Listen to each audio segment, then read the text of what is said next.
எல்லா புகழும் இறைவனுக்கே.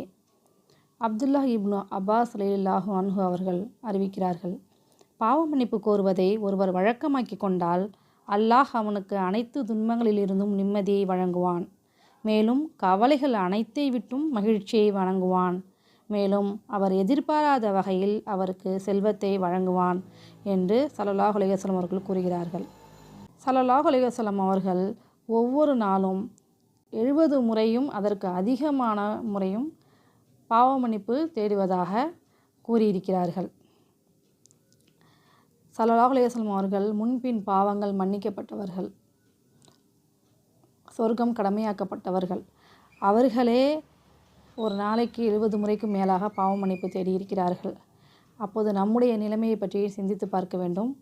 இன்ஷா அல்லாஹ் நாம் மிகவும் அதிகமாக பாவ மன்னிப்பு கேட்பவர்களாக இருக்க வேண்டும்.